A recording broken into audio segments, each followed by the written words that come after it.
All right, I'm back. Let's let's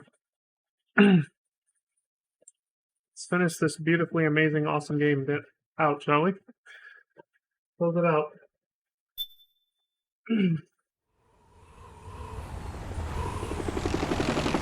Snake, wait here. I'll get a medic. Lord knows I ain't going anywhere, even if I wanted to.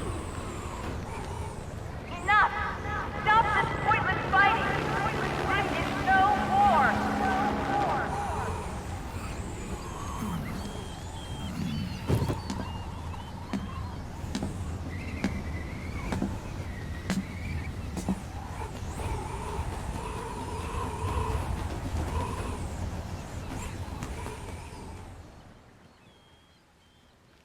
Thanks, Otacon. You left me with great security. Rise and shine, Snake. Look, the war is over. Why? You could have stopped us. Stopped you? Why would I want to do that? This is just as I'd hoped things would end. Back before Father's time, This guy's always one step ahead, isn't he? Zero gave birth to the Patriots. The US, China, and the Soviet Union formed a secret pact. The organization they created was called the Philosophers. Through 2 world wars, it spread its roots and extended its reach. After that, the Philosophers splintered, and factions began to squabble over the fortune they'd amassed. They called it the Philosopher's Legacy, a massive cache of funds that would later provide the foundation for Zero's Patriots. Zero sought to use his riches to achieve world domination. Our father, Big Boss, sought to free himself from that chokehold. His dream was to create an army of free citizens, one that answered to no government. Outer heaven. But he failed because of you. 9 years ago, I tried to free us from the control of our genes. 4 years later, our dear brother Solidus sought to free us from the control of the Patriots' means. All of it, was nothing more than a process of trial and error, the end result of which is Outer Haven. To be free from Sons of the Patriots, the ultimate form of external control imposed on the Patriot soldiers.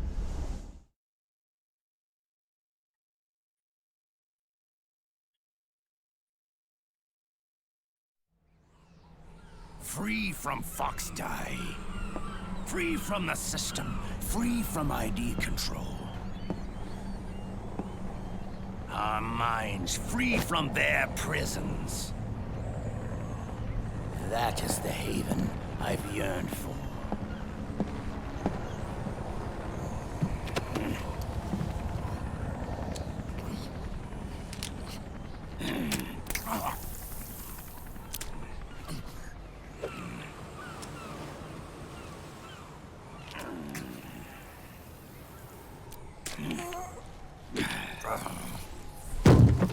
This is it, brother.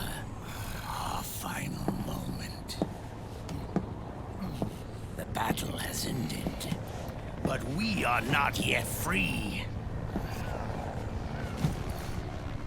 The war is over, but we still have a score to settle.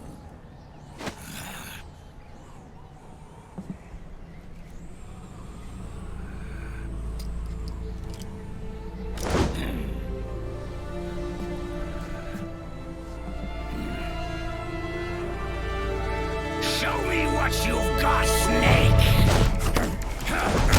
Good, here we go.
He's barely got any strength left in him.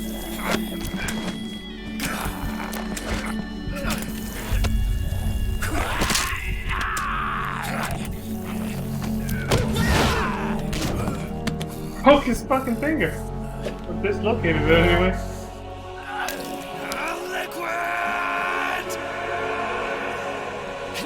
Snake is fucking pissed. He hates his guts.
For those who watched my F14 playthrough, now you see what I was referencing. When we got to the end. I was like, Jesus, this is like Metal Gear Solid 4. The ending of F14 is exactly like this!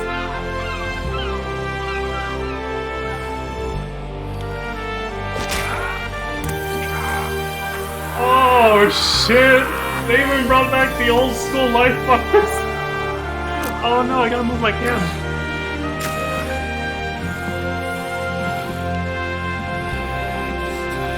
Shit. There we go.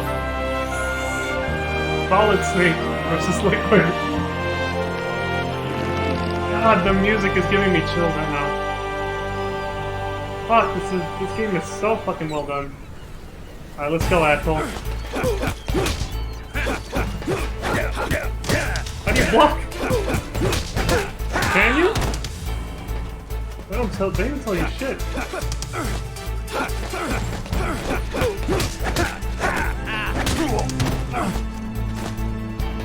Stay right behind you.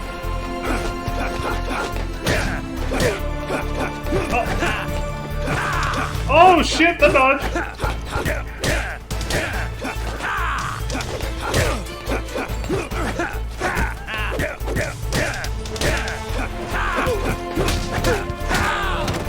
Can't touch this asshole, let's go.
got me good on that one.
God, this is so janky. Take this, time to die! What a fear in my heart, but you're so supreme. I give my life for honor, but for you. In my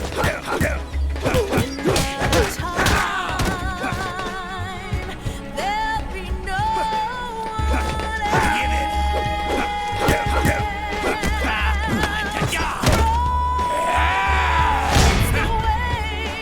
I'm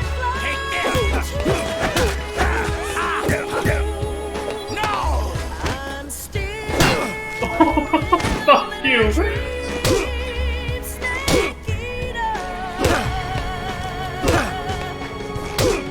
Someday you go through the rain. Someday you feed on a tree frog. Take this! The trial to survive. For the day we see new light.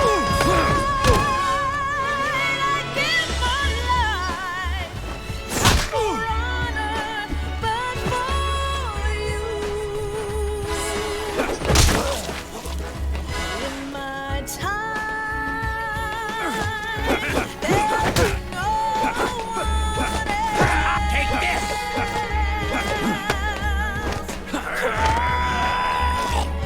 It's the way I like to use.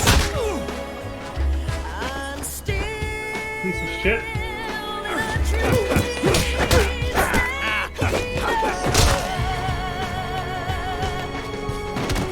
Someday you go.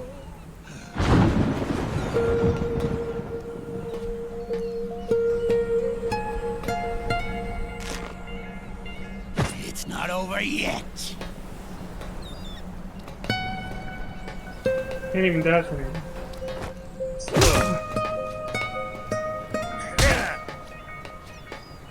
Awesome.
Jesus Christ.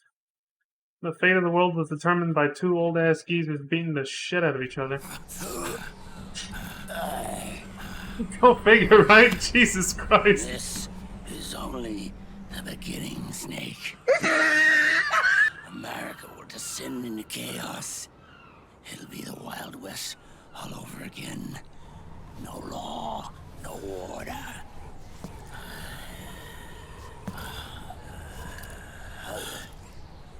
Fire will spread across the world. The people will fight. And through battle, they will know the fullness of life.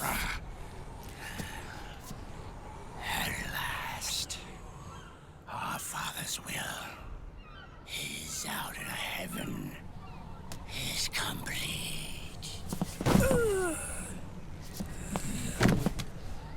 That always made me laugh. That last wheeze when he lands like I that. know he's laughing.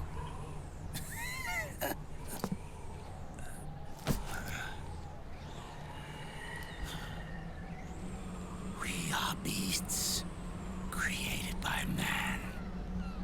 Unless the light is put out, the shadows cannot be erased. So long as there is light, erasing shadows will do no good. That wheeze right there. I am Liquid's doppelganger. And you are his. Just like your father.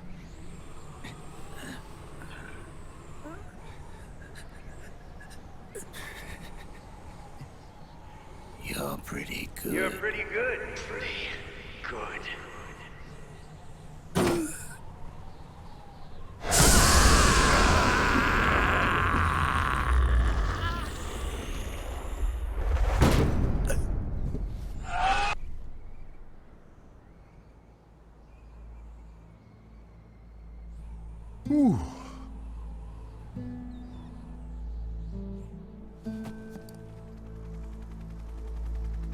Had to go out with a scream, I guess. But, his last words there. Became Ocelot again. Not Liquid. Sonny's program destroyed JD's brain, but left the brainstem intact. She analyzed Naomi's black box and separated the Patriots' control system from the vital lifelines of society. Water, air, electricity, food, medicine, communication, transportation. She cut off the Patriots' control while preserving modern civilization. Maybe it was her way of avenging Olga, her mother. Or maybe she wanted to shape the future into her own ideal image. Or maybe it was just one big defragmentation. Fox alive. The AI is truly a living thing. The Patriots' reign has crumbled away. And still, our civilization, a civilization that has thrived on war since the dawn of time, lives on. I wonder if we did the right thing. Naomi. What did we lose? What did we save?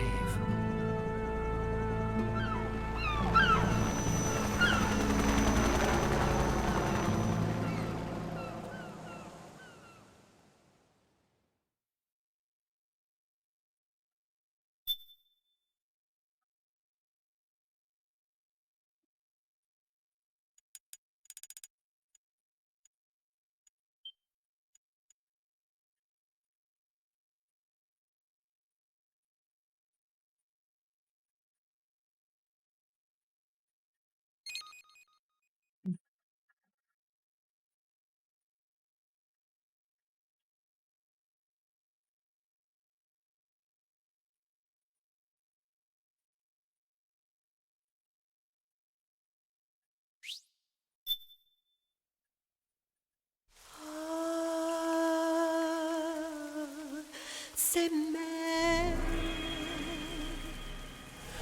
Epilogue. Naked Sin.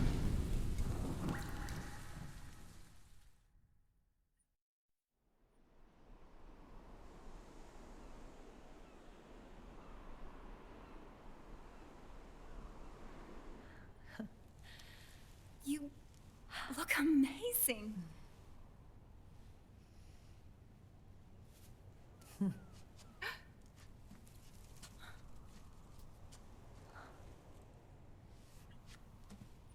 Congratulations.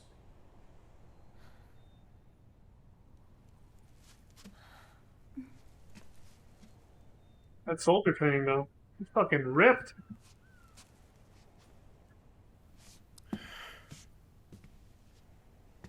Um, Colonel.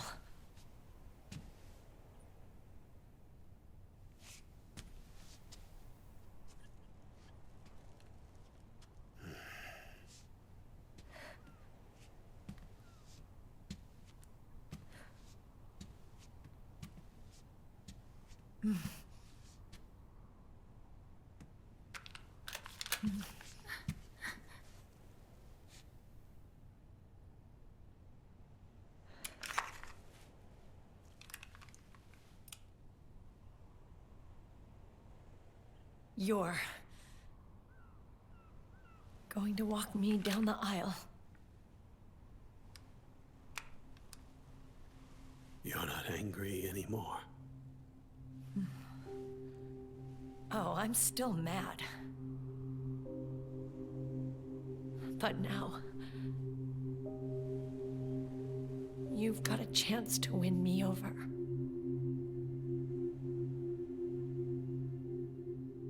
You're right. We have plenty of time now.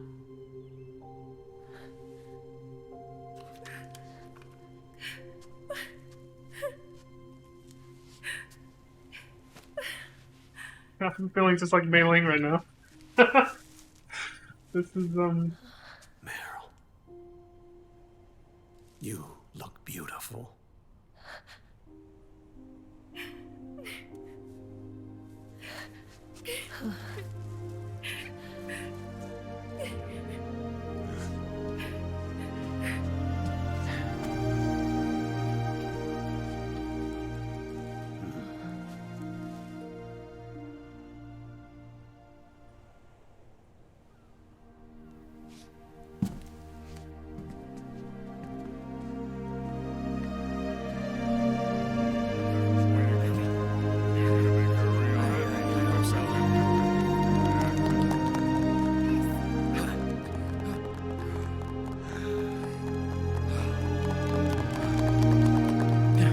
now that's a woman for you there, folks.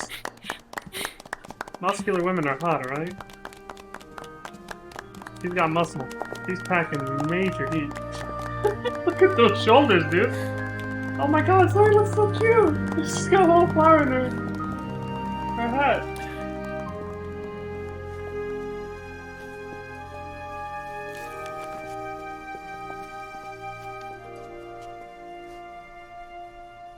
Dearly beloved, we are gathered here today to join these two in holy matrimony. You guys the fucking priest too? Let us give thanks for the life they will soon share. And pray they have love everlasting.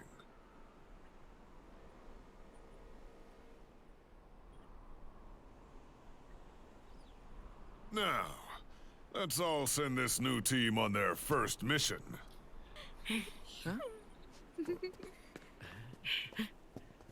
Hey. Go on. Do it.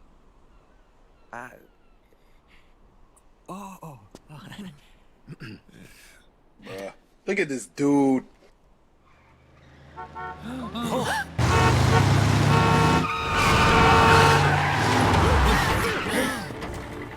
Just in time. Drebin. And I brought gifts.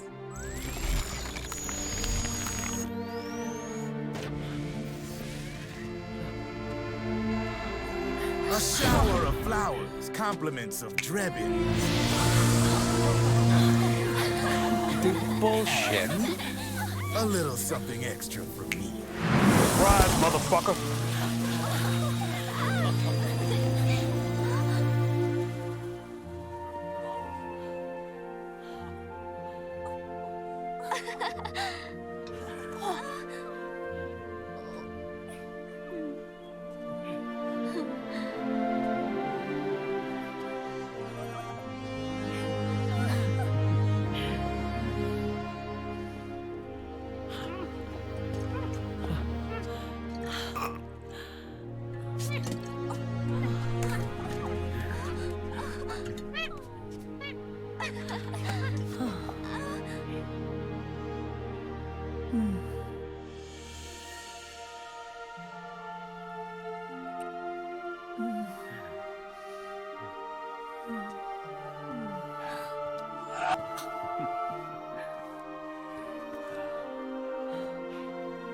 Just the tiny one to be respected. The bouquet.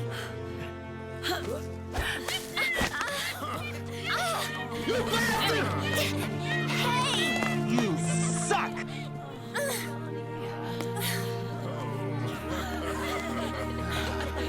Damn, Mei-Ling really wants to get married, doesn't she? Where's Snake? Who knows? That guy always keeps you waiting.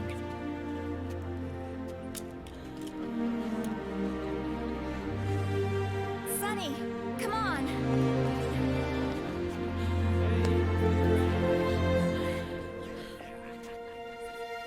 The keep you waiting line. The constant recurring sorry to keep you waiting thing. Oh my god. Snake, It's nothing but fan service, it seems. thank you.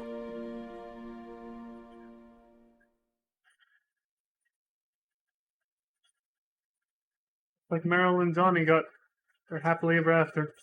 And same with the Colonel.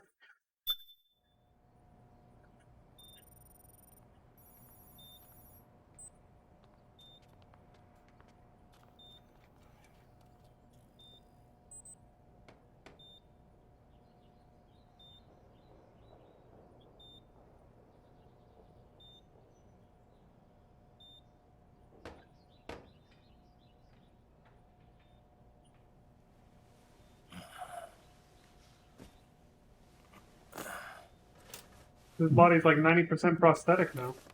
He's got 2 prosthetic arms.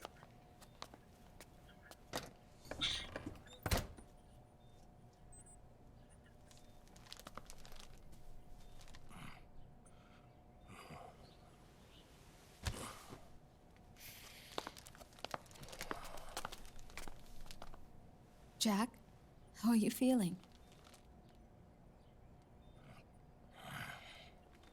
Do you mind if I sit down?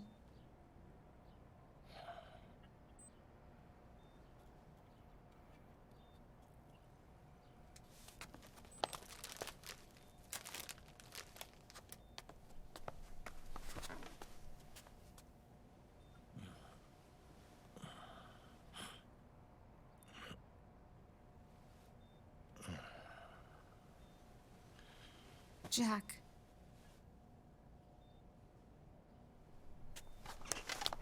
Don't shut me out. I need you to listen to me. What do you want? Come to laugh at me? Oh,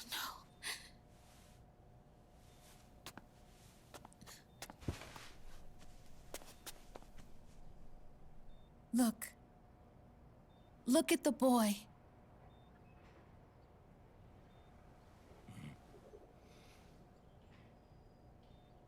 Cute. Campbell's kid. No.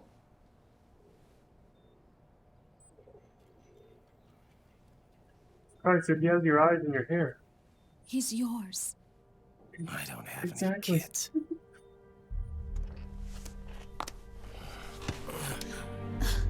He's your son. You said miscarriage. I lied. I had a healthy baby boy.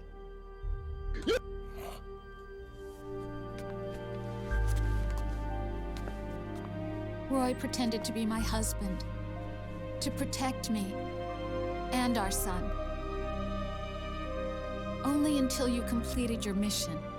To shield us from Patriot eyes. What? He didn't even tell Meryl.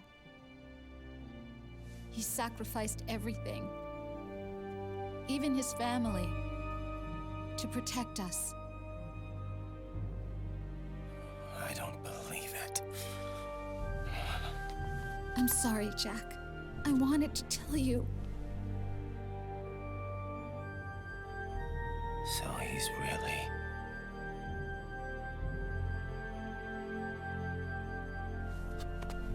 John, aren't you going to say hello?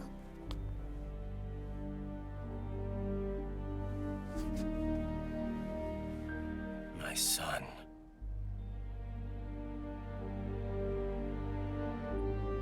Little John.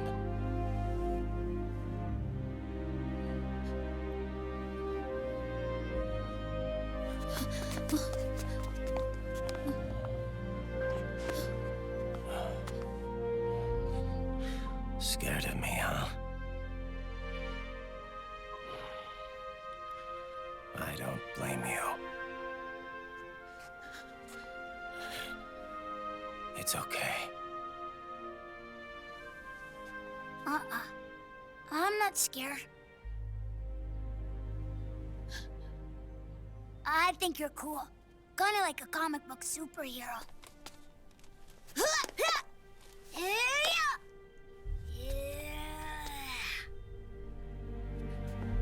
John. That is the cutest thing I've ever seen.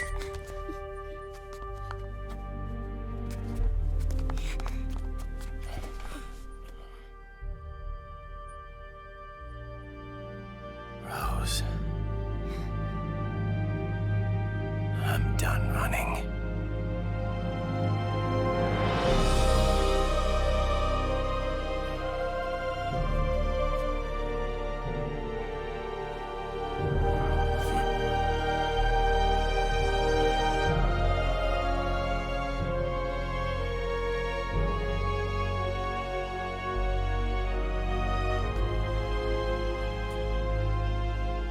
And I'm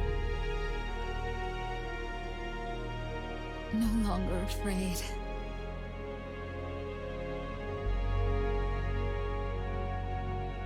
I'll never leave you alone again.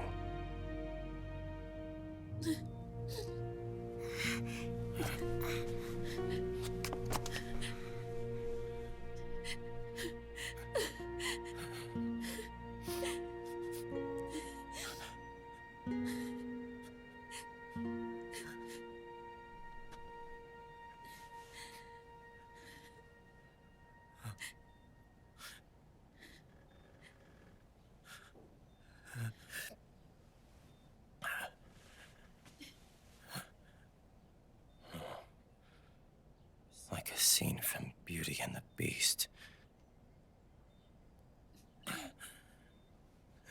Don't say that. You're no beast. You're my husband. And his father.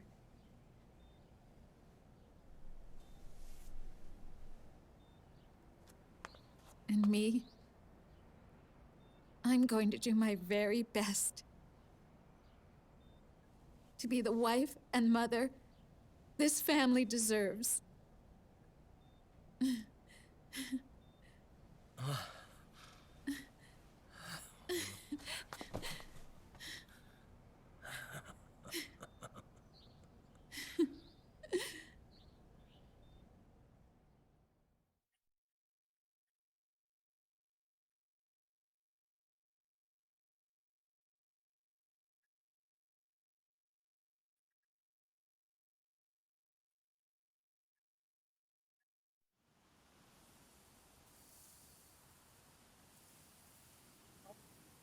It's like Jackie Boy got his happy ending too.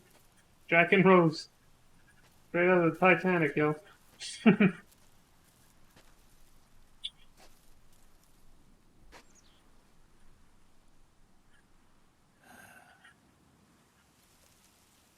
Memory of a patriot who saves the world.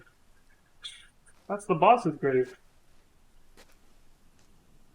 Snake has no idea who that is or who put those flowers there, though. A hero forever loyal to the flames of war rests in outer heaven. Didn't read the year, though. So that is Big Boss's grave. Has changed. Our time has ended. Our war is over. But there's one more thing I must do.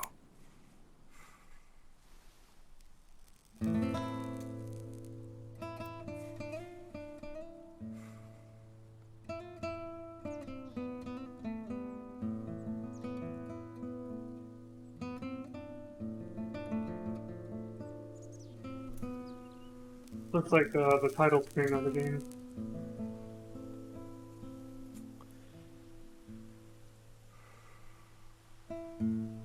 One last punishment I must endure. Erase my genes. Wipe this meme from the face of the earth.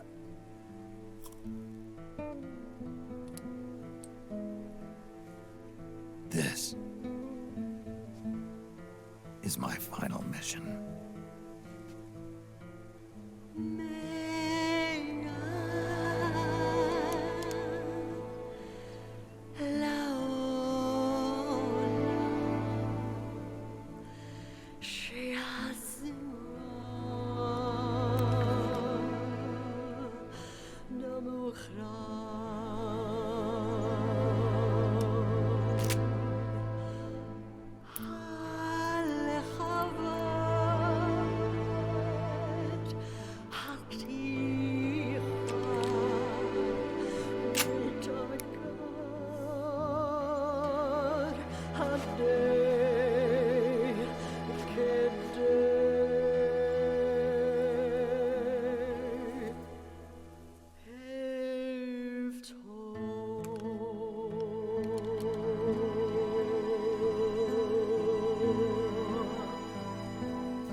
I think Otacon knew what he was gonna do. That's why he was so vague about where Snake was. Nothing beats a stiff drink, huh? I didn't know you drank.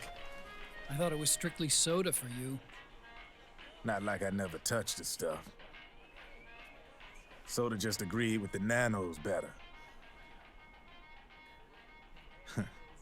The nano machines break down alcohol before it has a chance to get you drunk.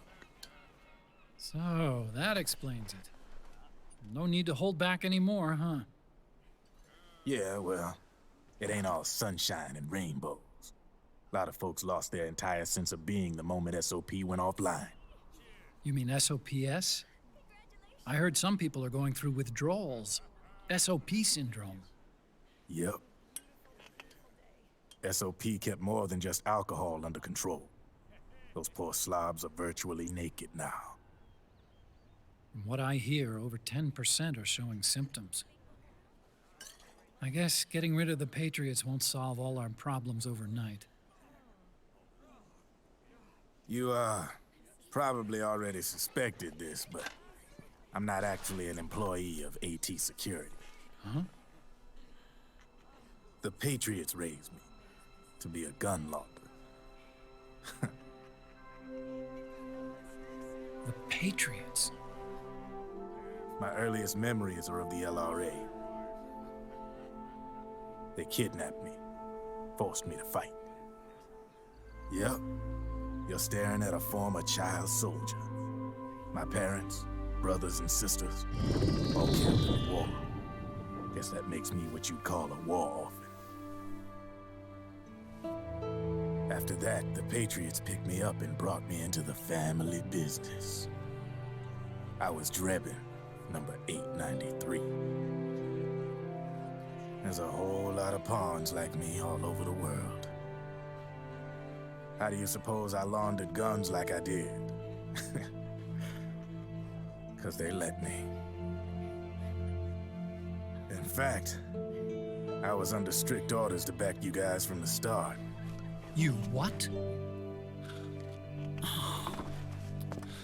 Hey, man. Don't take Surprise, it personal. motherfucker.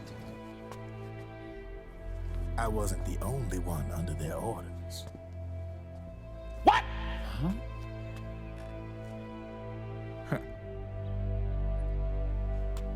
Meryl and... They probably never realized it themselves, but...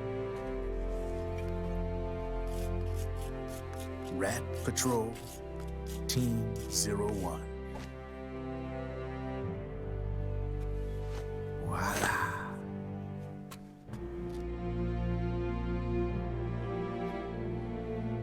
Patriot. Dylan! Played like a violin. You son of a bitch. But why? Obviously, Liquid's plot was a threat to the Patriots. So they planned to have you guys take care of it. Didn't turn out quite how they planned, though, did it? Yeah, well, I don't think they expected you to crash their system and wipe them out. So, does that mean you're out of a job now? Are you kidding? I got the Drebins. All the Drebins in the world are in on it. From now on, we're in business for ourselves. We are pawns no more. Easy there. The White House might have lost its taste for unilateralism, started to rebuild. But there's a lot of failed states out there that went bankrupt from their PMC habits, and they owe a shitload of money. Now, only question is, who's gonna pick up the tab? I'm sure these new governments will try and keep it under control with PMC corporate reform laws, but it ain't gonna be good enough. They all sunk up to their eyeballs in the war economy. Might not be a new world order, but the old order under the war economy's gone for good. I'm guessing the UN is gonna be more important than ever, what with multilateralism and all. A certain president said it best back during the Cold War.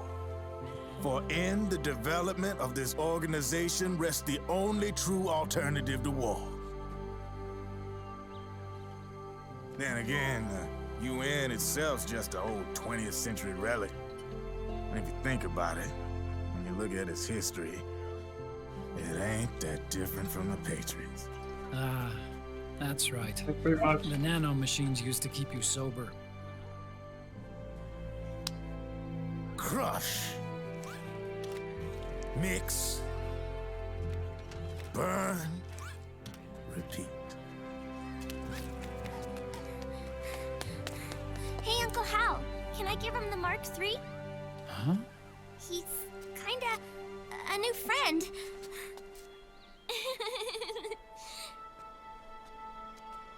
He lives near here. We can't understand each other's language, but we're having fun. He's my very first outside friend. Really? That's great. Sonny, it's okay if you want to live outside now. They grow up so fast, don't they?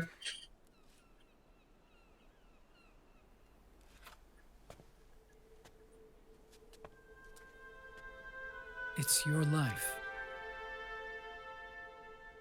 There are other havens out there.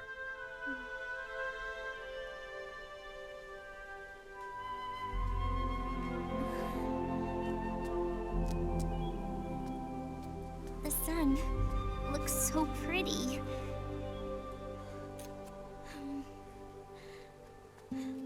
Sonny, like it outside.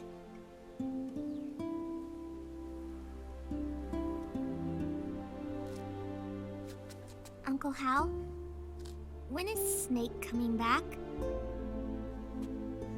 Snake.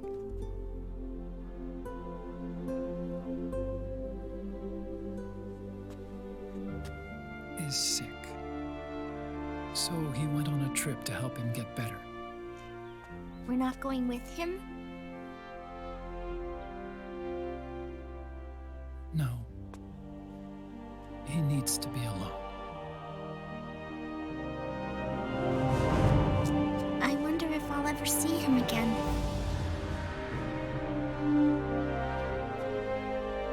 Snake had a hard life. He needs some time to rest. That's an understatement right there. Are you crying, Uncle Hal? No. I'm not crying.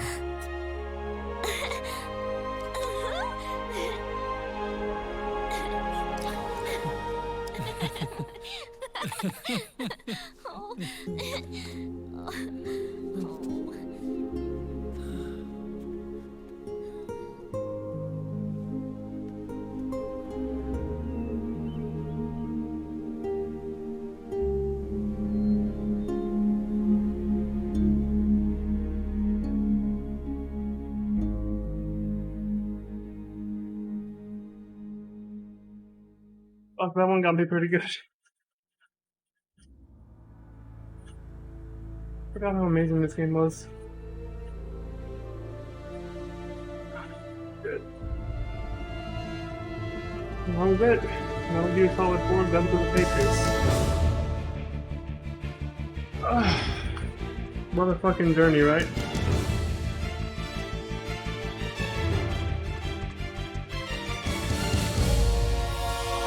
I can't even read these.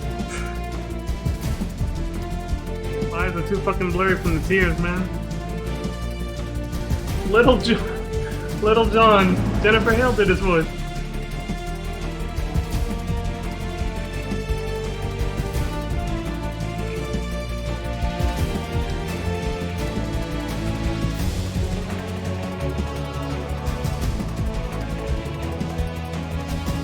And they actually got a lot of voices of the soldiers in all the different areas that you visit.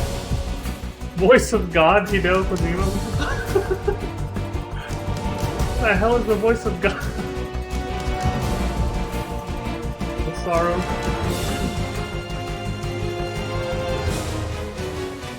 Oh. Big Boss was voiced by Richard Doyle. Not Sean Connery? Oh wait, where the hell was Big Boss? We never saw him. Not alive anyway. Not able to speak anyway.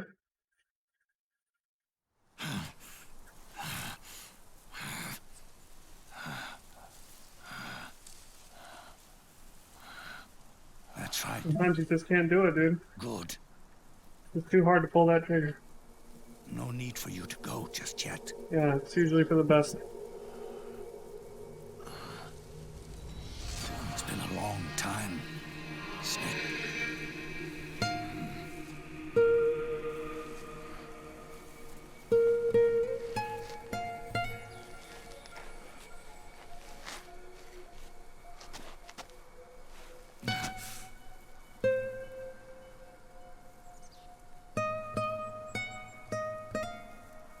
There's Sean Connery.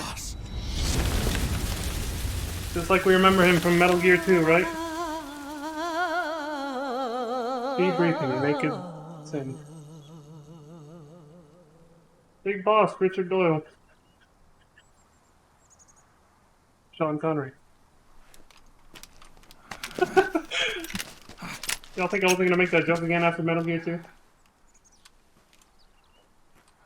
Mel Gibson and Sean Connery are facing off. Alright, I'll stop.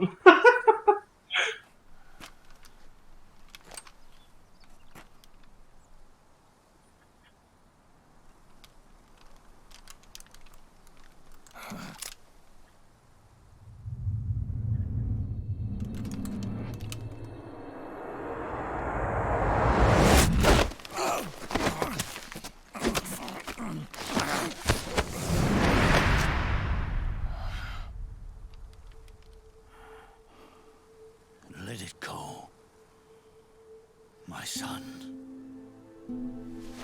I'm not here to fight. Or should I call you brother? What? It's over. Game won't let me dry my Time eyes. for you to put aside the gun and live.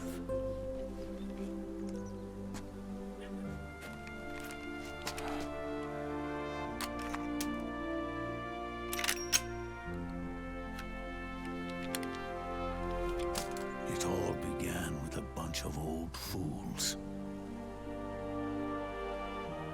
Now, they've all passed away. Their era of folly is over. I'm the only one left, and soon I'll be gone too. How can you still be alive? That body, liquid burned on the Volta, wasn't mine. That was the body of a clone. Solidus.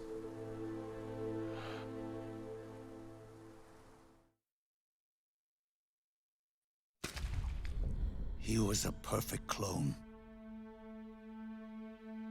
Zero and the proxy AIs that came after him were convinced that Solidus was me. I was implanted with nanomachines, kept in a state of eternal sleep by JD and the proxy AI. They had me sealed away completely, not only my physical body, but my will too. The technology was similar to what they used to restrain the B&B members you encountered. For me to wake again, the system had to be destroyed, one way or another. Ocelot and Eva wanted two things: to bring me back to life, and to end the Patriots. That meant destroying the AI and killing the man, JD and Zero. Right before you uploaded the virus into GW, the way to JD was opened, but only through the physical manifestation of GW. That's when we finally learned the location of this man, Zero. For me, and for them, for Naomi, nothing was more important. And it was for that they put their grand scheme into motion. Eva stole my body from them and reconstructed it by replacing the missing parts with pieces from Liquid and Solidus. And Ocelot, in order to fool the system, used nanomachines and psychotherapy to transplant Liquid's personality onto his own. He used hypnotic suggestion to turn himself into Liquid's mental doppelganger. For all our advances in nanotechnology, information and genetic control, they've never managed to control people at will, let alone turn one person totally into another. Under certain conditions, someone can be made to play a specific role. Act like someone else. Cats do love to play as snakes. It all started with him. Zero.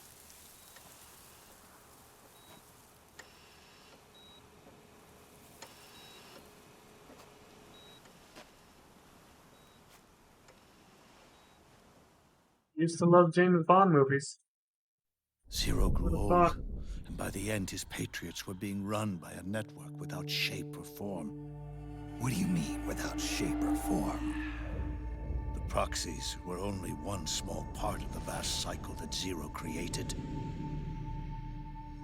The corporations, for-profits, and research institutions that comprise the military-industrial complex were part of it too. They operated on budgets automatically allotted to them by the proxies. Accounts maintained by the Patriots. The network covered everything from weapons R&D and investment to production and marketing. It encompassed the people, the companies, even the laws that protect them. Politics and economics became nothing more than iterations of the same oppressively uniform system. I don't think anyone realized that it was all a setup, a mere set of norms. The Patriots were those norms, a neural network reduced to its simplest form. That's what they really represented. Uniformity without individual will, without change. But then one day, those norms suddenly deviated from that pattern and underwent a mutation. It was like the birth of a new life form. The system found a new way to propagate itself. War. The norms the Patriots had crafted for their unified state quickly became dependent on a single business, the war economy. Meanwhile, the political cause of creating a cleaner, safer battlefield provided a convenient catalyst. By then, the system was no longer being steered by Zero's will, or anyone else's. It was then that the norms, manifested as AIs, the inheritors of Zero's will, began to reproduce and take on a life of their own. Zero's original intent was to carry on the boss's will and establish a unified world state, an inside world. But his successors failed to carry on his will.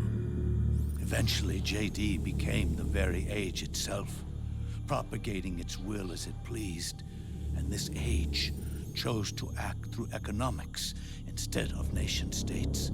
Powered by the industrial and digital revolutions that came before it, this age gave birth to a twisted economic revolution, a battlefield revolution. It created a new world without substance. In this new world, there were no ideologies, no principles, no ideals, not even the thing she treasured most, loyalty. There was only the war economy. It was a colossal error in judgment, one Zero couldn't possibly have foreseen. The risk and danger of AIs. Very real. With the American system in a state of collapse, the Patriot society has reverted to a blank slate. This man was the source of it all. And he doesn't even realize it. He's completely unaware of the fact that he led the world to the brink of ruin. Even with so much bad blood between us, it's funny. Now that I'm actually face to face with him again, the hatred is gone. All I feel is a deep sense of longing and pity. Did Zero really hate me?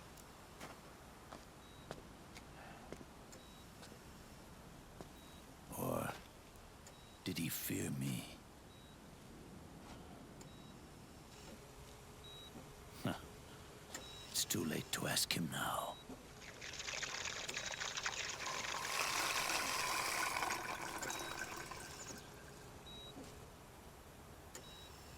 The original members, Paramedic, Sigint, Eva, Ocelot. They've all passed on. Only Zero is left. Everything has its beginning, but it doesn't start at 1. It starts long before that. in chaos. The world is born from zero.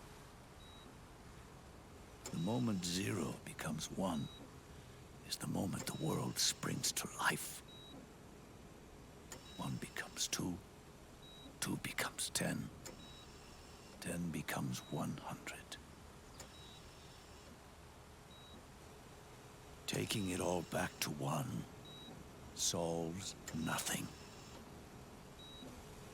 So long as zero remains, one will eventually grow to 100 again.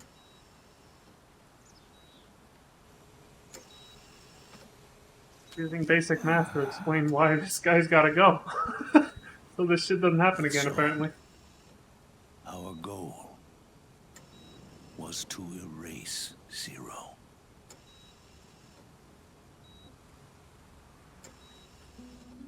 Even the mighty Patriots began with a single man. That one man's desires grew huge, bloated, absorbed technology, began to manipulate the economy. We realized too late that we had created a beast. We had helped turn zero into 100. His sin was ours. And for that reason, I'm taking it upon myself to send zero back to nothing.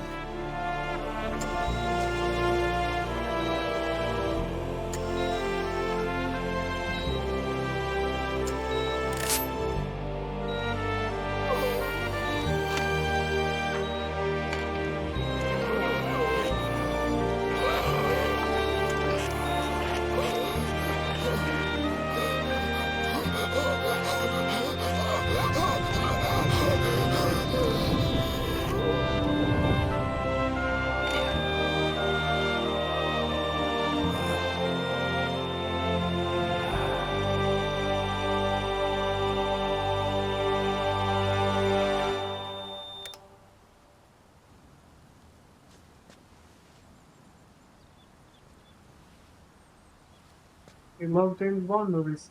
That's the thing I'll remember the most about him. One of the only things I do about him. Zero as well. You erased me 2 times before. Today will mark the 3rd. The fox die Zero planted in you. It's already begun eating away at my body. Truth is, the fox die in you is what killed Eva and Ocelot. What are you talking about? Naomi. She told me everything.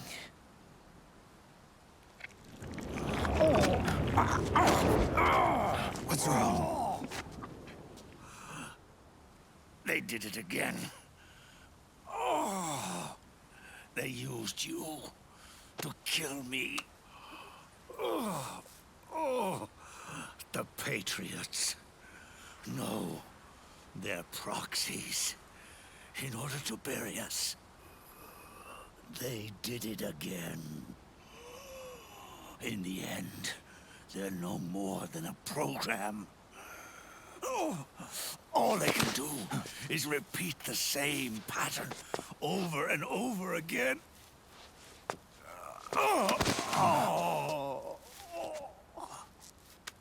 Do me a favor, will you? Take me over to her.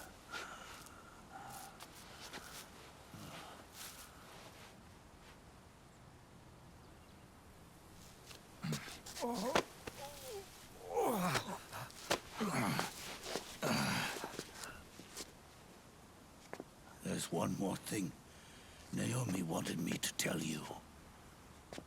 About the old fox die in your body. The one that mutated. The new fox tie inside you continues to multiply. At the same time, it is preventing the old mutated fox tie from reproducing. The new fox tie is uprooting the old. Naomi confirmed it in her follow-up.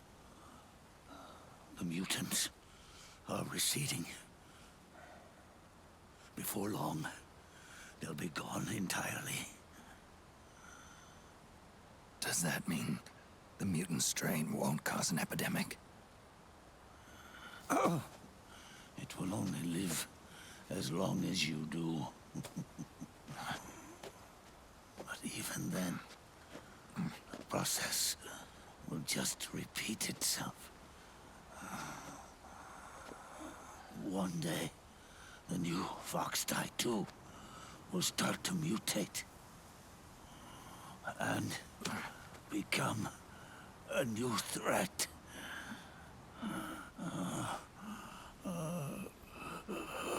That is, if you manage to live that long.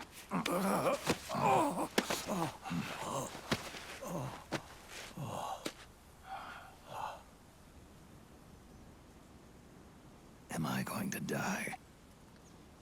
Everyone dies. You can't stop it. You can't run away from it. Let me tell you something.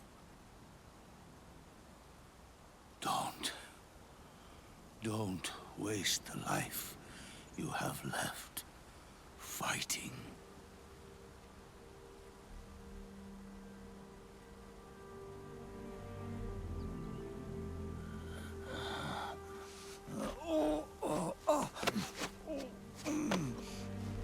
I never thought of you as a son.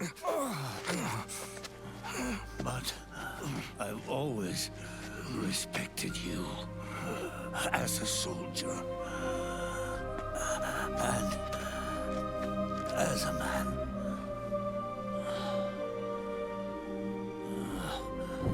If you'd been in my place back then, maybe you wouldn't have made the same mistakes that I did. Ever since the day I killed the boss with my own hands, I was already dead.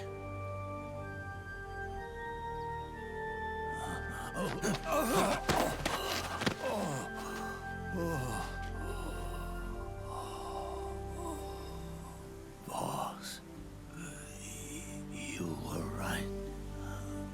It's not about changing the world. It's about doing our best to leave the world the way it is. It's about respecting the will of others and believing in your own.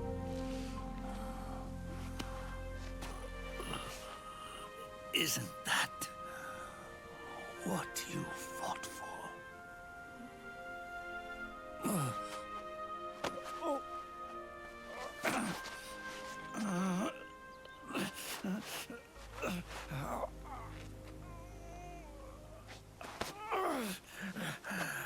At last, I understand the meaning behind what you did.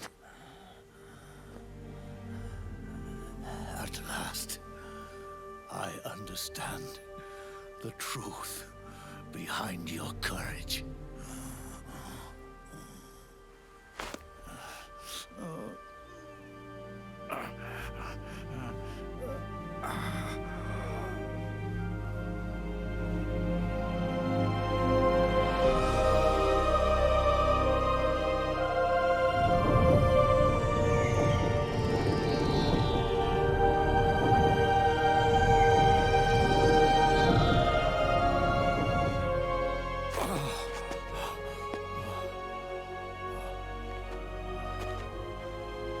was time for me to go.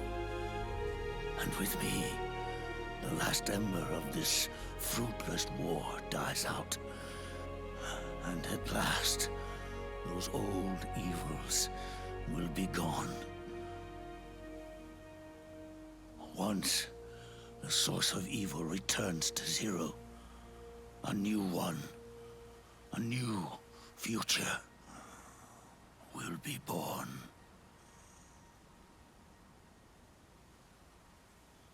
That new world is yours to live in. Not as a snake, but as a man.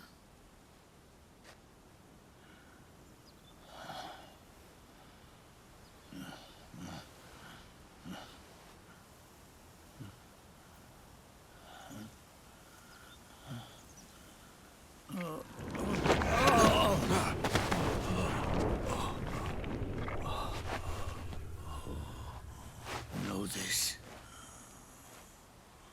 Zero and I, liquid and solidus, we all fought a long, bloody war for our liberty. We fought to free ourselves from nations and systems and norms and ages. But no matter how hard we tried, the only liberty we found was on the inside, trapped within those limits.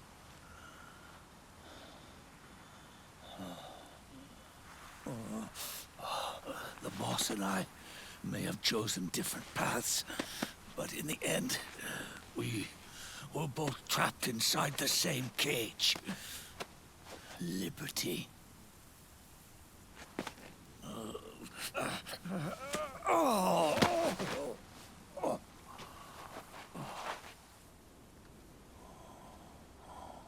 But you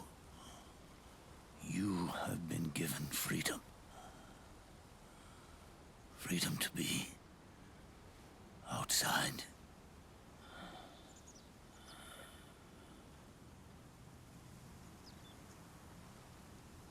You are nobody's tool now. No one's toy. You are no longer a prisoner of fate. You are no longer a seed of war. It's time for you to see the outside world with your own eyes. Your body and your soul are your own. Forget about us.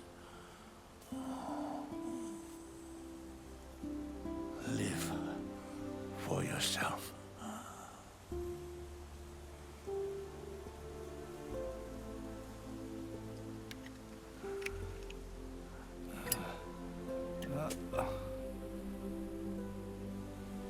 And find a new lease on life.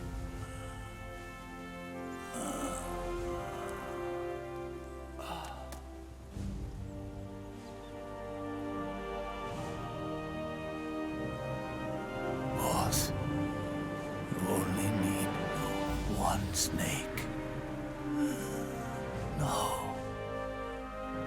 The world would be better off without snakes.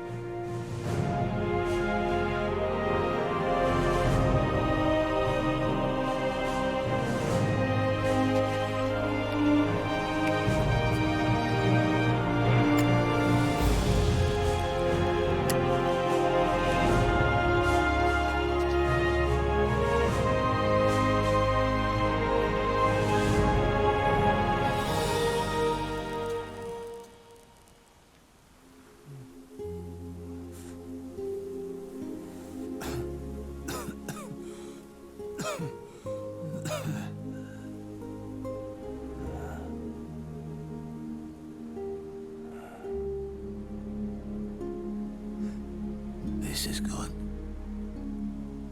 Isn't it?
Oh, it's really over.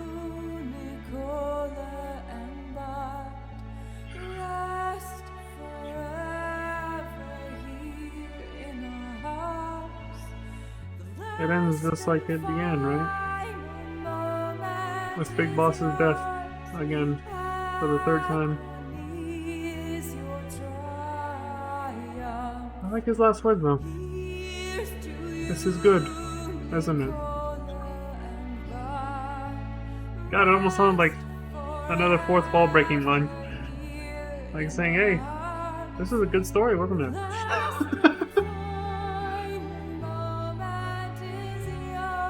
So many layers to it. What a beautiful fucking story. From start to finish. It just keeps evolving and growing so much better and better as it goes. Like from Metal Gear 1 all the way to here.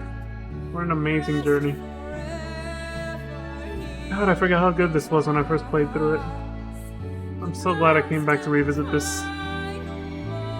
Simply amazing.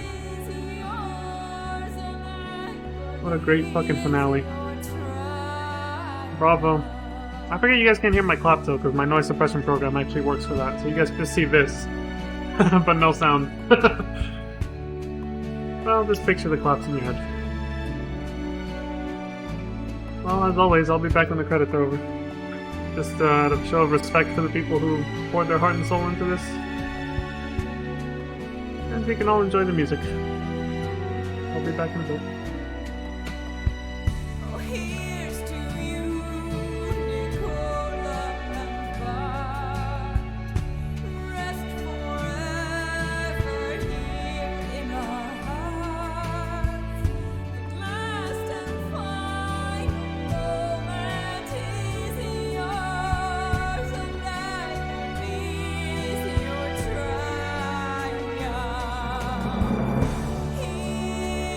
To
Snake, wait up.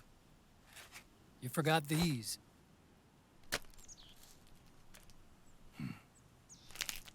No thanks. I'm quitting. Snake, These things will kill you. where will you go? Our fight is finished. There's nothing left for us to do. No. There's one thing I still have to do. I have to see this age off. See what the future brings. Sounds good to me. I'll go with you. Otacon, I'm gonna be dead soon. You don't have to come. You said it yourself, Snake. There's nothing inside you can pass on to the next generation. No genes, no memes. You're man-made. You're a beast. I know. A blue rose. There won't be any happy Beauty and the Beast ending for me. What little time I have left will be spent living as a beast. A shadow of the inside. Of the old age. Exactly. That's why you need me. As a witness. A witness? Yeah. Someone on the outside to bear witness to your final days. Someone to pass on your story. Not that I'm the only witness. But I'll remember everything you were. And stick with you to the end. Otacon. Besides, you wouldn't let me suffer Sonny's eggs alone, would you? You bastard!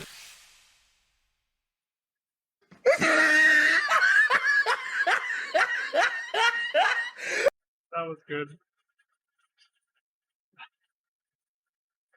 That was a nice feel-good ending right there. You wouldn't let me suffer Sonny's eggs alone, would you? Hey, come on. You learned how to cook them better. Naomi taught her. Look, here we go. Come quick! They're ready! They look yummy! Sort of like the sun. They do look delicious, yeah. It's rising again.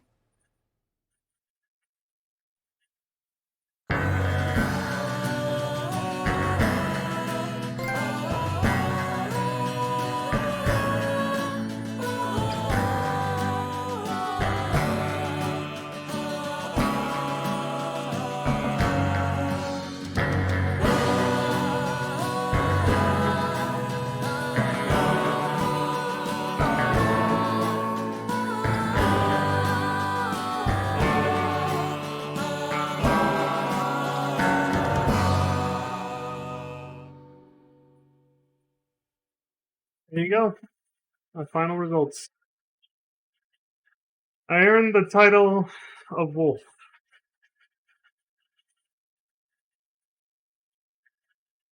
Oh. I didn't kill a single person. I never got caught once. Come on, dude, bullshit. Hey, listen. I got caught, alright, plenty of times, but yeah, you know. I reset. I made save files and reset, so it doesn't count, right? Bullshit!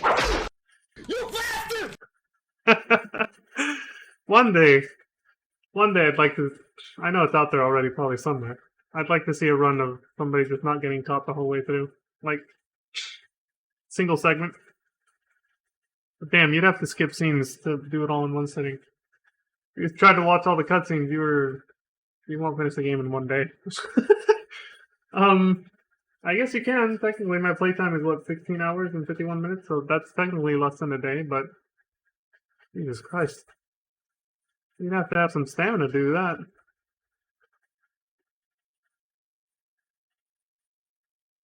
I like what she said, though. It's rising again. The reason I kind of smiled and like nodded a little bit there was because, well, back then it was just whatever, but now in the future, with all the other sequels and prequels that came out after this, makes more sense. That's where they got the name for the sequel to this game called Metal Gear Rising: Revengeance. I was like, oh, that all makes sense now. Metal Gear Rising. It comes from the sun rising again on a new age. And I think that that is true because looking at the chronology actually for this series, I believe Metal Gear Rising Revengeance takes place about 4 years later. Snake's probably long dead by then. He only had about a year left to live by the beginning of this game, so he's probably just a memory. Wow. Streamlabs drained my computer so much it struggles to open a JPEG of a tiny list of words. Yeah, Metal Gear Rising Revengeance is 2018. And Guns of the Patriots, what we just played, 2014. This is the timeline of the games, okay? Not the actual, don't confuse this with the release dates of the games. I'm talking about the actual, when these games take place in this universe. Yeah, what we just did was 2014 and Metal Gear Rising Revengeance, as Sunny just said, Rising, 2018. I'm kind of curious now, because it's like, even though the series was obviously intended to end here, it would be kind of like experiencing a nice little what happened next in this new age that was created after the end of the Patriots and Big Boss and his crew. Once all that died off and this new age started, what happened? Because it's nice, like, if you think of it like fan fiction, it's it could still be a good time to explore other sequels and prequels that came out after this, because it's kind of like how I see Gears of War comes to mind right now. Like the story was supposed to end at 3. That's where the series was supposed to end, Gears of War 3. And then Microsoft took over and made 4 and 5, and they were completely unnecessary, and they're quite shitty and garbage. But that's why things are just supposed to end sometimes. And now I hear people feeling the same way with Metal Gear Solid 5. I've never touched it or seen that game, but people feel the same way. They're kind of like, the series should have just been laid to rest already, But I don't know, because I haven't played any other games after 4. Like I said, this for me was closure. I got closure on the Metal Gear franchise. This game wrapped it up pretty well. It didn't leave any plot holes. It literally wrapped up the entire story up to this point in a nice, neat little bow, tied it up, and said goodbye. This was the curtain call, the grand finale, Snake's final battle. So yeah, that being said, yeah, like I said, sequels and prequels from this point on, you could just think of them like fan fiction, glorified fan fiction with big budgets, kind of like how I see every Gears of War 4 and 5, I guess. What other series am I thinking of that's like that? Well, that's not the only example I had in my head a while ago, but it's the only one I can think of right now. There's another franchise out there somewhere where it's like, it ended, but then it kept going and it really shouldn't have. It was kind of a mistake. They just started milking it for the sake of money. Now, the difference with sequels and prequels to this game, at least Kojima still worked on a few of them, if I'm not mistaken. I'll have to look this up later, but I'm not sure how involved he was in games after this point. Pretty sure he was still heavily involved in Peace Walker and Rising Revengeance, at least. Maybe. I don't know. But I'm pretty sure all the other prequels and sequels after that point, especially Metal Gear Solid 5, I'm not really sure if he was. And even if he was, from what people are saying, I don't think his heart was really in it anymore. I think it was just Konami kind of pressuring him into milking the franchise more, and he was kind of like done with it already. Again, from this game right here, you can tell he was already kind of done with it. He was ready to move on to other things. But goddamn, did he do this franchise's finale justice, didn't he? Like this game, I mean, for me, this is the finale, so yeah, like, now I can finally talk about things I was holding back. See, that was one of the things. I never wrote this one down in my notes. I have other things that I wrote here, but I forgot about this one. And that is that this, the concept of Old Snake that we saw in this game. Like, sure, it's part of the plot, and it seems like he was already kind of thinking really far ahead, and maybe he did have that planned out already when we go back and look at some of the ominous things that Liquid said at the end of Metal Gear Solid 1 before the final battle against him, the fist fight. some of the things he says there, and then he hints at it again in Metal Gear Solid 2 when he talks about Snake drowning in time. It's like kind of like he already had this idea, but outside of just doing it for lore reasons, like he's meant to die off, you know, without having a long life because his only purpose was to be a weapon for, you know, the Patriots and the U.S. or whatever. Snake, I mean, Solid Snake. Outside of that, I listened to when I replayed this game and listened to the actual integral podcasts that are on the little iPod there. I think it was there, or maybe I'm remembering it wrong and I actually heard it somewhere else outside of that, like on the internet somewhere. But Kojima said that he made him old. He made Snake old for this game because he was, you know, ending the series basically, and he wanted it to have a sense of finality and saying like, this is Snake's final battle, and you know, basically this is the end of his life at the same time. This is where it all ends, right? But also, kind of in his own way, paying tribute to the people who have. I'll never forget this. The people who have followed this franchise since its inception, since the very beginning. The 80s, alright? This franchise started in the 80s, okay? Like Metal Gear 1, the beginning of the whole story, before they made prequels like Metal Gear Solid 3, of course. But the beginning of this franchise, it was born in the late 80s on the MSX, Konami's console/PC thing from way back in the day. And he realizes, well, I mean, he's the one who made the franchise. He started it back then. He got older since then. He knows, you know, his dedicated fans of his work who have been following it since then. So have been playing the games religiously since then, every new release, and have loved the story as much as he's loved making it. At this point, like him, they're a lot older now. And some of them now have kids and families and all this other stuff. Maybe back when they started the franchise, they were just kids or teenagers or, you know, young adults or something, and now they're a lot older. So it was kind of, you know, in a way, like even what Otacon said in Act 4, getting old is not so bad, you know. Getting old is not that bad. He says that when you're in the lab where they first met on Shadow Moses, right? Like, there was little subtle things like that, as well as making Snake really old. That was Kojima's way of kind of saluting, you know, all the people who stuck with him over the years, over the decades. Because this game came out in 2008, and the first Metal Gear was, where's my release order timeline over here? Metal Gear 1 was, get it precise, 1987. So let's do the math on it. 97, that's 10 years. 2007, that's 21 years. 21 years. That's a long time, like, to be keeping up with a franchise. Both him, Kojima, the one making it, and the people following it since then. Obviously, fans kind of fall off of a franchise here and there, but you know there's a few people out there who definitely discovered this game when it came out in 1987, and they stuck with it all the way to Metal Gear Solid 4. And for them, this was like the ultimate reward. That's what Kojima wanted. That's where I was going with this. I finally got my shit together enough to say it. That's what Kojima wanted this game to be. He wanted this to be the ultimate fan service for people who have kept up with the game, the franchise, all the games that he's been making in this franchise since the very beginning. And that's what it was. But there were so many subtle things and not so subtle things in this game that were meant to be callbacks to older games. I caught a few of them, but I'm sure I missed a fuck ton, I'm sure.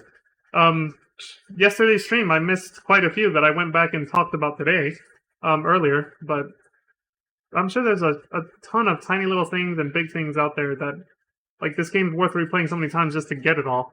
But just callbacks and fan service to previous games, and that's what this game was meant to be. It was meant to give closure to fans of the series that followed for so long.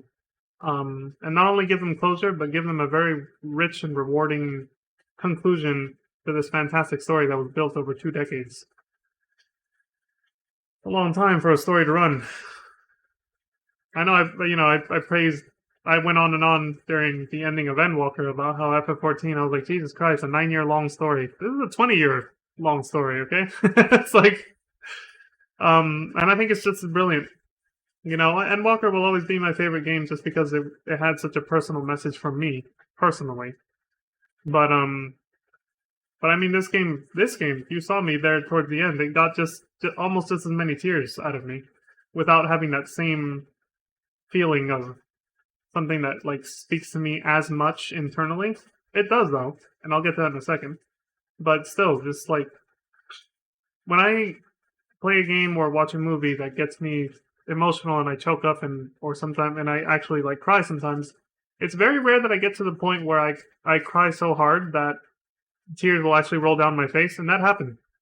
That happened with, like I just said, with Endwalker and its ending for FF14, but it also happened here. It's a brilliant story. Like it's very well executed. Everything is it spoke to me. It happened in the epilogue. I can't remember the exact moment, but yeah, like I actually had a tear roll down my eye over here, and I was just like, Jesus, like it actually got me pretty fucking hard. Those are the stories that stick with me the most, the ones that emotionally impact me the most, and I think that's true for everybody, really. And how much you're impacted emotionally by a story depends on how much it speaks to you. So that's what I'll get into next, and that was kind of in my notes. I'm basically doing a wrap up not just for this game, but for the whole franchise now, for the entire Metal Gear franchise.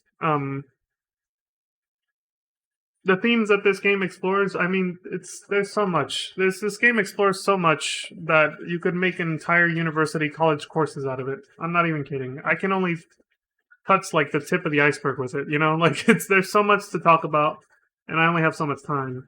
Like I gotta wrap this up in about 7 to 8 minutes, and I gotta get going. But I can at least talk about the things that stood out to me the most or spoke to me the most. In a personal way, because they're things that I value. And that's the thing with art and media. What you value the most is what you'll probably pick up on when the message is there and presented correctly in the correct fashion through the correct medium, I suppose. And so for me, look at this. The 0 kills thing. That means a lot to me. I never had to reset over that. I only had to reset for alerts because I'm, fucking clumsy as hell at stealth, unfortunately. But something I've been wanting to say for a long time about this franchise as a whole is that it very much, and Kojima talked about this, again, I heard it either in one of those podcasts or somewhere outside of this game way back then. He said a lot of people might look at, and this is back then, of course, people now, in retrospect can probably tell this, it's obvious now, but back then, during the time that these games were being released, Kojima said a lot of people probably look at this game and think of it as another war game, like Call of Duty and all those other ones. Battlefield, all that stuff. He said, but if you actually pay attention to the story pretty closely and you look at what's being talked about and what's promoted, it's actually very much an anti-war game. It's meant to promote a message of peace. It's always been meant to be that way. You really don't, just me saying that, all you gotta do is look back at everything that happens in Metal Gear Solid 1, 2, and this game, and even 3. But, I feel like it's pretty obvious in Metal Gear Solid 1. It has a very strong anti-nuclear war stance, but as the games go on, and he makes it more and more obvious, he puts it more out there. Like, they give you options to take out enemies non-lethally in Metal Gear Solid 2. And then in this game, even more options to do that. It's meant to promote a message of peace and anti-war, essentially, which is why you're rewarded more for killing less. You get the max reward for getting 0 kills. And obviously it's a stealth game, so you get the same reward for not getting caught, but but yeah, it's because he's always wanted to convey that message. Like, this is why the boss said what she said in her speech at the end of Metal Gear Solid 3. I think that's where he kind of really throws it in the player's face for the first time. For those who hadn't caught on already from the themes explored in the previous 2 games, when you get to the end of Metal Gear Solid 3, it's like the thing she says. She says she wanted to see humanity go into an age of no more communism, no more capitalism, no more any isms, and just learn to actually just work together, as a species, as one on this planet. Like, almost taken straight out of the lyrics of John Lennon's Imagine, right? He wanted to see that happen, and instead, it didn't go that way. And I even said back then, that's exactly, almost word for word what he said, exactly how I feel. Those are basically my worldviews too.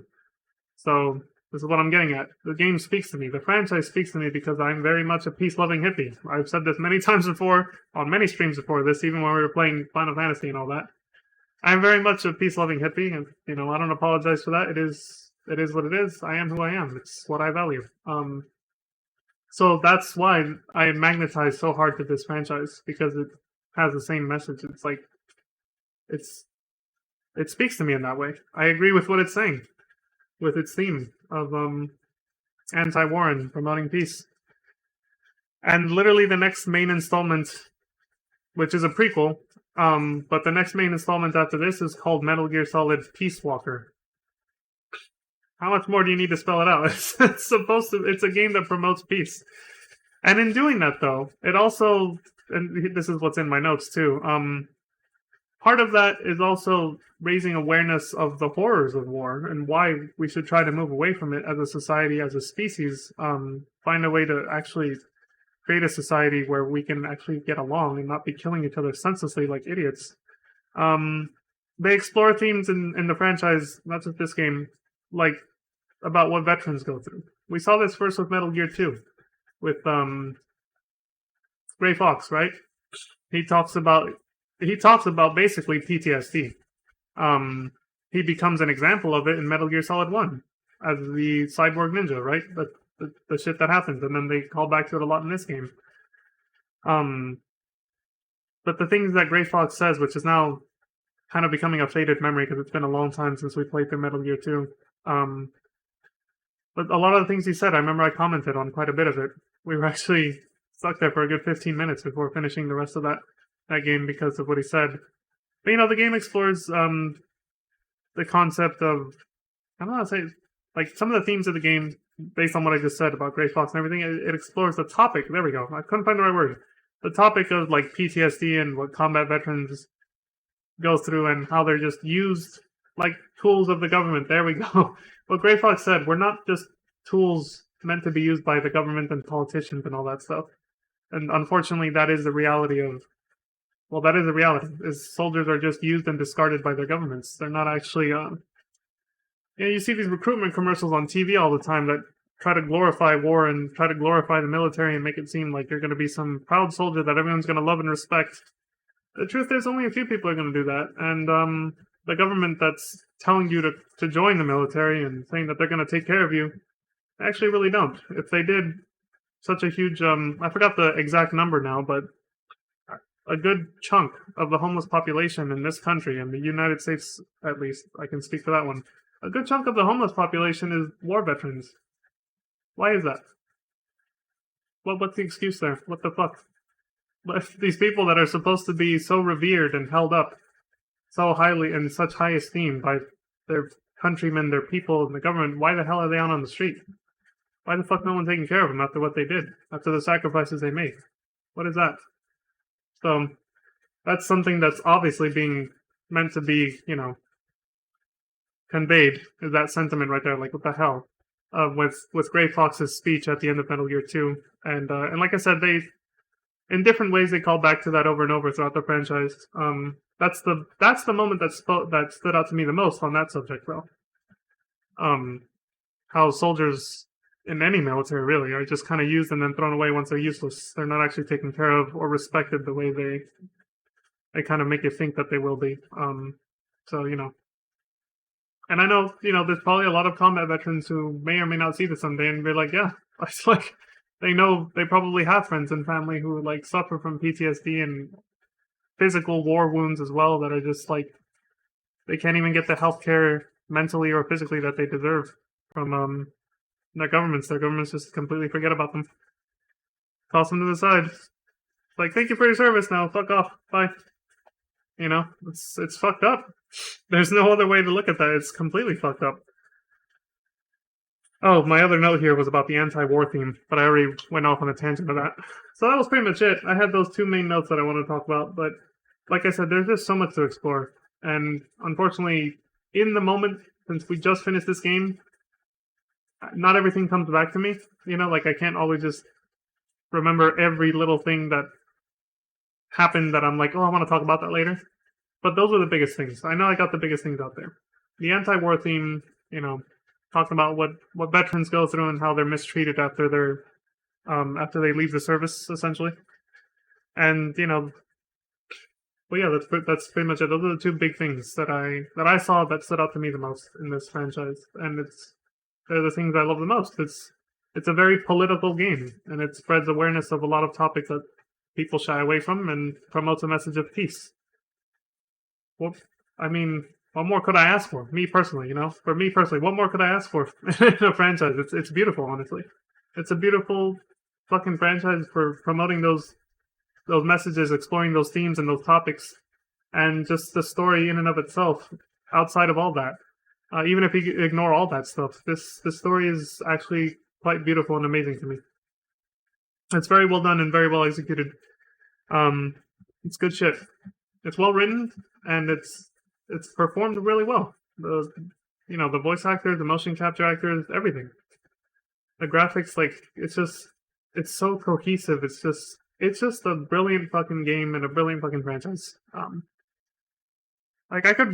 Just from technical things, like graphical errors and stuff, I almost saw nothing. I almost saw nothing wrong in this game in particular. This game, they really poured their heart and soul into it. It does not feel like a rushed and incomplete game like a lot of modern AAA releases do today, unfortunately. This game actually feels done. And it felt that way day one. It didn't need any patches. And the proof is that there aren't any. As soon as you put this in your PS3, you just go. There's no, there's an update for this game. Do you want to, download it? There's no day one patch. There's no patch at all. There's no patches. It didn't need any. This game was actually tested and done well. It's a breath of fresh air. So yeah, this is... What more can I say? Incredible franchise. Incredible game. Loved it from start to finish. It was amazing. And this is definitely my favorite of all of them. Not just because it wraps up the story in such an amazing fashion, but also because from a gameplay perspective and from technical, a technical perspective, like I just said too, it plays well. Everything just feels so smooth. The game just runs so smoothly. The controls, there's some jank to them. There's some jank. You saw it. I struggled a little bit just from the jankiness sometimes. But it's really not that bad. It's a very well done game. And that's it. That's all there is to it. It's a well done franchise and a well done game. So turning my controller back on so we can get out of this screen. But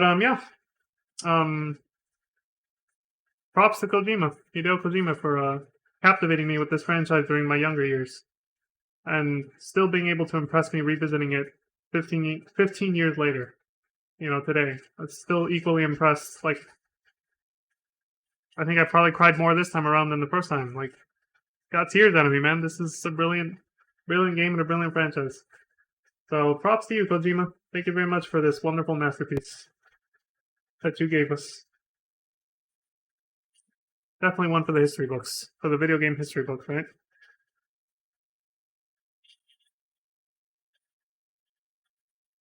Yeah, if I had to summarize this game or the franchise as a whole, masterpiece. The masterpiece. Alright, folks, that's pretty much it. That's all I got in me for now. I'm sure later on I'll probably remember some stuff and be like, oh, I probably should have talked about that too, but it'll be too late by then. That usually happens, but usually it's never been the most important things. I'm like, oh fuck, I totally forgot to talk about that one thing. No, the most important things, I always remember to talk about them when I do these wrap-ups at the end of a game or at the end of a marathon of a series of games or a franchise like this. And that's pretty much what this is, and I'm done now. So yeah, I got my most important thoughts out there about how I feel about this game and this franchise, so that's all for me for now, folks. Let's go ahead and press the start button to get the hell out of here and see what rewards we unlocked for completing the game this way. And then I'll do my sign off, and that'll be it for the stream. What's this? Display explanation. Wolf. Title awarded to soldiers for completing the mission without dying or using a single health item. I knew it. I wouldn't have gotten this title if I didn't go back and redo last night's chapter without off stream, of course, without using a ration. Remember, I told you guys that at the beginning of the stream. I was like, I went back to the save file before I used that ration and decided to do it again because I wanted to see what I could get. And it's not even the highest award. It's number 6. There's a number 1. Alright, what's number 8? Octopus. Title awarded to soldiers not once spotted by the enemy. I mean, I save scummed it like everybody else does. But, yeah. Pigeon. Title awarded to soldiers for not killing a single person. I'm a pigeon? Because this is the one that I like the most. And I guess that's the other thing that I could reiterate is every time I replay this game, I can't bring myself to not play it the same way. Even if I have the stealth camo and the infinite ammo bandana, it doesn't feel right to go through the game killing people anymore after you do this once. After you do this challenge of going through the game without killing anyone, you kind of, at least for me, especially because, like I said, I'm a peace-loving hippie, for me, I can't play it any other way anymore. It feels icky if I kill someone now. Because I know I can play the whole game without killing anyone, so it's like, why not? That speaks to me. That speaks to me personally. It's, peace and love and all that shit. Inchworm. Title awarded to sneaky soldiers who constantly crawled on the ground. Because I was so paranoid of getting caught. Hyena. Title awarded to soldiers who worked diligently to procure items on the battlefield. Yeah, I did scavenge way more than I needed to. I picked up so much fucking weapons and ammo that I never used because I wasn't killing anybody. And that's what I was getting. That's something else I did want to say. Thank God I saw these titles and it reminded me. Something else I wanted to say about this game in particular. The way you unlock infinite ammo, not killing anyone, is deliciously ironic. Because once you've played the game that way without killing anyone, what the hell is the use of infinite ammo anymore at that point? It's deliciously ironic. It's like, well, I have infinite ammo now, but I don't need it. Because I know how to play through the entire game without killing anyone now. So what's the point? And you could say the same with the stealth camo. I unlocked it by not getting caught once. But if I know how to play the game without getting caught once without the stealth camo, then I don't really need it anymore. Never needed it to begin with. I love that Kojima did that with this game. The way you unlock those things is by proving that you never needed them in the first place. Because you're that good of a player, basically. Deliciously ironic. It's just amazing. I love that. I'm telling you, this game's brilliant. The design, even for the New Game Plus items, it's brilliant. That being said, I think you can use New Game Plus items on higher difficulties when you replay the game. So they do still have a use, because it's like, okay, I beat the game without killing anyone, without getting caught on easy. But now if I replay this game, even with New Game Plus items and all that, on higher difficulties, especially like the highest one, it might not be that easy for me to do that again. So having the infinite ammo bandana and the stealth camo would be a very nice, a nice way to even the playing field when I attempt to play this game again at a much higher difficulty. I think it'll help, But outside of looking at it that way, from a very technical perspective, okay, yeah, infinite ammo bandana and the stealth camo are still very useful items. Outside of that, though, it is still, it does still have that feeling of, well, I got these items, but I don't really need them anymore. If you replay the game on the same difficulty, it's kind of like, they're nice to have, but I don't need them. Because I already proved I can play this game without them and not get caught and not kill anyone. So that's still a really fucking cool thing about how you unlock those in this game. It's my favorite thing to do. To always play this game without killing anyone, without getting caught. It's super fun. Makes the game still challenging even on easier difficulties. Alright, so what's this last one? We got the title of Scorpion. The title awarded to expert soldiers who neutralized a small number of enemies, were rarely spotted, and died only a few times. This is because I didn't die a single time, never killed a single person, and was never spotted. Oh. I wonder if Scorpion had the same denotation, or the same prestige attached to it in previous games, because I think I got the Scorpion code at the end of Metal Gear Solid 1 too, right? I forgot what the hell my codename was at the end of Metal Gear Solid 2, but I know at the end of 1 it was Scorpion. But I don't know if it's meant to represent the same sort of thing. That's all I got. There's a bunch of other titles for playing the game in different ways, and that's to encourage replay value, and to actually use your New Game Plus rewards to explore different ways of playing the game. 40 titles in all, I guess. I bet some of them are attached to difficulty, beating the game on the highest and all that. Race Gun. Game completion bonus. You've obtained a new item. 38 caliber high precision automatic pistol. Holy shit. Ready it with the L1 button. Fire it with the R1 button. Press the triangle button while aiming to use the sight. Oh. The solar gun. Nice. You get this in Mega Man Battle Network 3 also. It's a... You've earned a trophy. A silver trophy called Sunlight. Great. Yeah, it's a callback to this video game called Solar Boy Django or something. They did a crossover with Capcom's Mega Man Battle Network 3 also. There's a battle chip you can get that's the solar gun. I guess they did a crossover with Konami as well, unless this is actually a Konami game. But I've never fucking heard of it, never played it, probably never will, but if anybody else knows about this game, fan service, I guess. Says, the weapon of a holy knight. It uses the power of the sun to banish darkness. And I read on GameFAQs, and I'm going to do this when I replay this game on stream someday. I'm going to do a New Game Plus run, and I read on GameFAQs that you can actually use this to kill Vamp in one hit. It's a nice Easter egg that kind of refers to him as being like an actual vampire, even though he's not. But yeah, you can use this and just kill him immediately without having to use the, or defeat him immediately without using the syringe. Like I had to do, you know, where you have to like grab him from behind and then use the syringe on him to suppress his nanomachines. While holding the L1 button, hold the R1 button down to charge it, then release it to fire. 2 levels of charge, the longer the weapon is charged, the more powerful. Okay. Press the circle button to recharge it with solar energy, so you probably have to be outside. There it is, the bandana.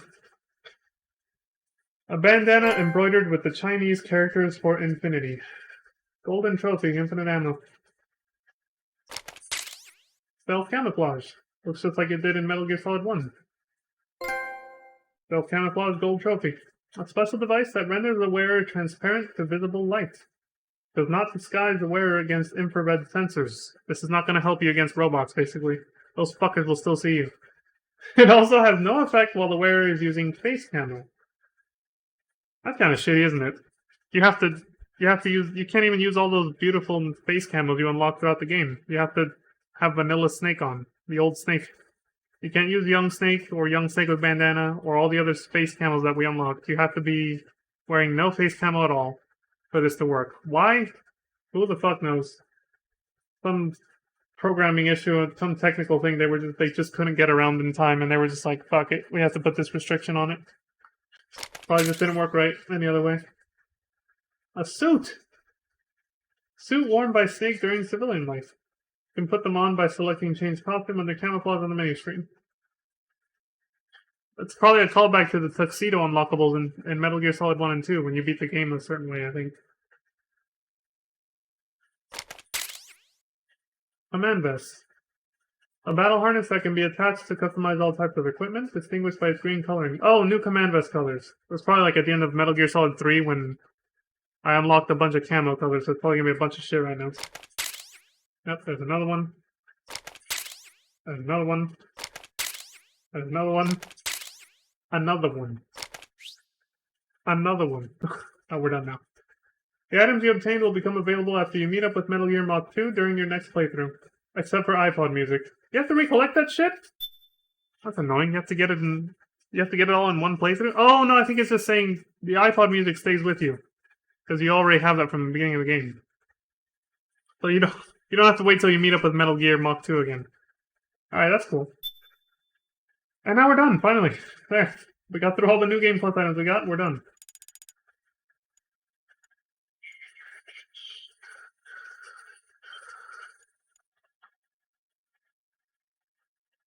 Mei Ling. Quite the cutie. First time we got to see her in person too, just like Naomi. Metal Gear Solid 1, we only got to see both of them through the codec calls, you know? That's it. We're back at the telescreen. So that's all she wrote, folks. Alright. I am fucking tired as shit, and my throat is hoarse dry from talking too much. Not really, but getting there. So that's all from me for now, folks. Thank you all very much for watching, as always. 1 second.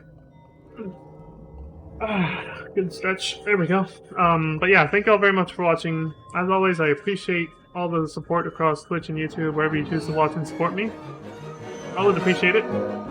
I appreciate every single one of you, and I hope you all, you know, as I always say, please take care of yourselves, stay safe, look after each other, and until next time, please have a wonderful morning, afternoon, evening, and good night. Yeah, that's it. Peace. Cheers, everybody. Whew.